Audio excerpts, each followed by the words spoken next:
So yun ang ano, for today's video is pag-usapan natin yung mga high-rise buildings dito sa Davao City.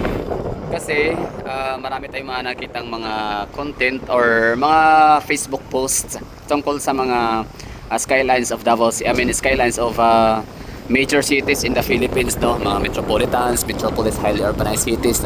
So Davao City is one of them. Kaya parang dahil sa akin taga Davao lang din naman, gusto ko lang sa inyo ipakita ang itsura ng aming pinaka-latest na skyline of Davao City. So, syempre, magkaiba yung skyline ng Metro Manila, skyline of Metro Cebu, and the skyline of Metro Davao. Oh, di naman siguro lingid sa ating kaalaman na Metro Davao is just a new city, no? Parang naging chartered city kami back in 1936, if I'm not mistaken. So, yun, bali, ang skyline namin dito, bago lang talaga to nagsimula, no? Nagkaroon ng rapid progress yung ano namin dito, yung mga yung mga structures gaya niyan na sa inyo mga nakikita, yung mga high-rise buildings like mga 2016, 2017, mga ganyang mga panahon, no? Yun yung time ni Tatay Digong naging presidente siya. Pero ano lang naman yan, no? High-rise buildings lang siya. Kumbaga, sign of progress lang siya or sign of prosperity, pero doesn't mean na walang high-rise buildings sa Davao City is hindi na mayaman, hindi na prosperous ang Davao City. Still, Davao City is one of the richest city. Hindi pa man nagkaroon ng mga hindi pa nauso ang mga mixed use development dito sa Pilipinas. Okay, so maraming salamat sa cacao plantation, banana plantation, and durian plantation na maaaring pinagtatawanan ng ibang mga kababayan natin, pero hindi nila alam na isa rin sila sa nakikinabang sa GDP na naiambag sa ating bansa, no? Yung GDP na galing sa cacao, galing sa durian and banana. Yun. Siyempre, ang GDP, billions of GDP ang abot nun sa Davao City. Tapos yun, pinapadala ng Davao sa Manila. At yun, kinurakot ng mga politician na sinusuportahan nila ng mga hindi taga Davao. Anyway, so balik tayo sa high-rise buildings of Davao City. Yan po yung mga nakita ho ninyo. Tinanong ho natin si Wikipedia, si Google, no, kung ilan nga ba yung mga high-rise buildings sa Davao City as of this moment. So ang sagot ho niya ay 65 pieces, no? 65 ang hindi bababa sa 65 piraso ng mga high-rise buildings pero dito sa Davao City. So, di ba? Ang galing. So, ano ba yung high-rise buildings, no? So, yung category na sinagot natin ni Wikipedia ay ang 10-story pataas. So, tingnan natin kung marami pang 10 stories dyan. 10 stories, so ilang meter kaya yun? Basta, yan, no? So, ito pa lang, for example, hindi yan, etong kulay puti na yan, hindi yan sa kasama sa high-rise building kasi hindi siya umabot ng 10 story. So pero itong si Philcris Central or Centrale, panigurado pasok yan sa high-rise buildings, no? Kasi yan sa nakumpleto sa 65 na high-rise buildings. Wait lang, tanaw natin dito si Tulay, yung pundasyon. Anyway, so dito naman si Ashwila Cove. So iikot ko na lang yung camera ho natin dito nang makita ho ninyo kung ano ba yung kung pasok ba sa mga high-rise buildings. Ito, ko pasok to. Ito, high-rise buildings na ba yan? Si Magallanes Residences. What do you think? Mga taga Davao, no? Tansya ko parang umabot siya ng 10th floor. Kaya go, pasok na yan sa 10 story building. So high-rise building na yan considered.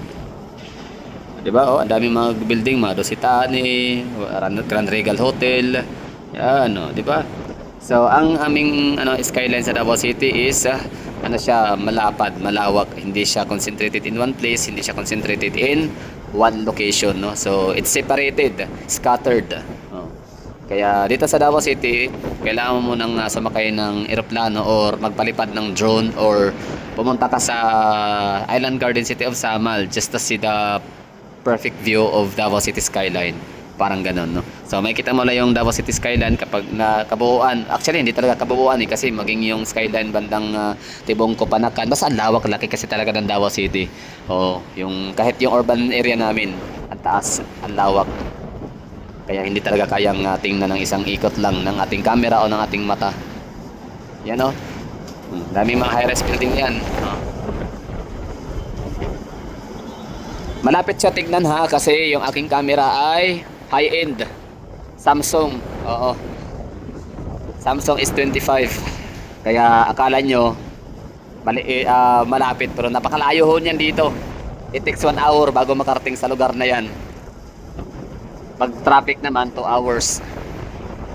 Ayan, example yan, layo niya, no? high-end lang talaga ang aking cellphone. So marami kaming dito, mga townships, mga mixed-use development projects sa mga private properties. Marami kami dito tawag dito. Marami kaming mga IT parks and business parks. Hiwa-hiwalay nga lang. Unlike sa BGC, siya, compact in one place, intact, dense, and concentrated.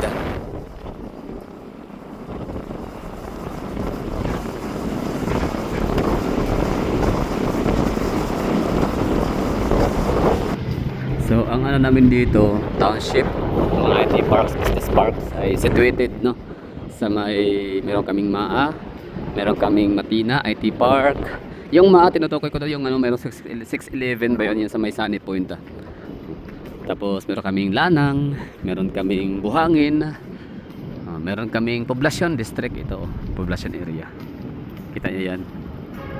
Diba? So ang lugar dito sa Davao City, para lang, kailangan mo talagang pumunta ng mga matataas na gusali, gaya nito aking ginagawa, para lang makita yung mga townships, yung mga high-rise buildings, yung mga township, yung mga, actually hindi pa rin siya enough. Kailangan mong gumamit talaga ng yung telescope para maabot mo yung ito. For example, sabihin natin, yan, kita mo tong building na to dito, yan, so that's Vivaldi Residences. Yun sa likod niyan, yun, ito. Wala na, hanggang dito na yung abot ng na ating camera. Mga yan, mga establishment, matataas yung gusali yan. So, yun na nga, in total, overall, hindi bababa sa 65 high-rise buildings meron ang Davao City. Ang iba, hindi pa natapos, under construction pa. Ganyan ka, laki ang Davao City, ganyan kalawak ang aming urban area, urbanization.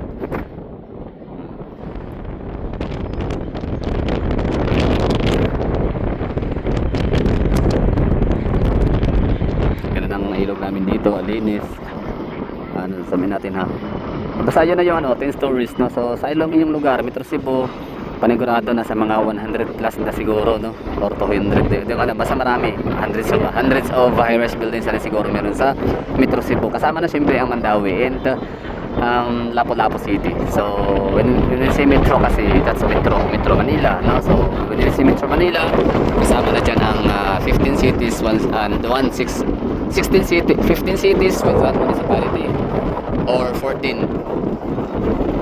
Basta mayroon bala dyan. Tapos sa Metro Cebu naman, meron silang tri-cities kung tawagin. That's Lapu-Lapu City, Mandawi, and Cebu City. So dito naman sa Metro Davao, so far, isa pa lang, Davao City pa lang. Wala pa kaming maidagdag. Andyan naman ang Santa Cruz, Davao del Sur, and Panabo City, Davao del Norte. So yan, magiging tri-cities na rin ang Davao City or yung Metro Davao. Time will come. So as of now, Davao City pa lang muna ang matatawag talagang legit na skyline of Metro Davao.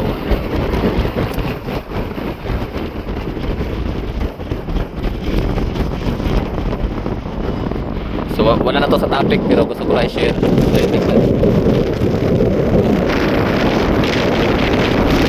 Squatter. Yes, may squatter sa Davao City. Tutukin mo, linis ang tulog ng ilog. Mas malinis pa ang squatter area na Davao City para sa mga subdivision. Real talk lang po yan. No hard feelings. Totoo naman kasi talaga. Yan naman yung katotohanan. Huwag na tayong magmamaang-maangan. Okay na tayo, Naipakita ko lang sa inyo yung meron pa ditong township dito na area, That's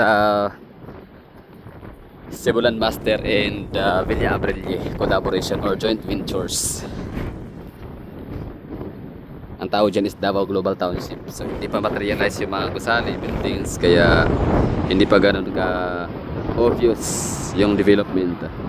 Tapos meron dito basta marami, sobrang dami ng mga dinidevelop sa Davao City. Hindi pa tapos yung construction. So at hindi na kailangan, at kahit hindi pa tapos sa ibang mga development dito, yung mga dinidevelop na mga mixed use development, mga business districts, ang dami pa rin nagsisipuntahan ulit ng mga negosyante at nagtatayo ulit. So non-stop, Oo. Grabe, napakalaki talaga ng potential ng Davao City. One of the fastest growing economy in the Philippines. Ang mga syudad sa Pilipinas is the fastest growing. Davao City naman ay fastest growing na spreading pa yung ano ba, yung malapad, malawak ang kanyang development. Ganun lang. That will be all. Thank you for watching. Bye bye. Malapit na ang araw ng Davao.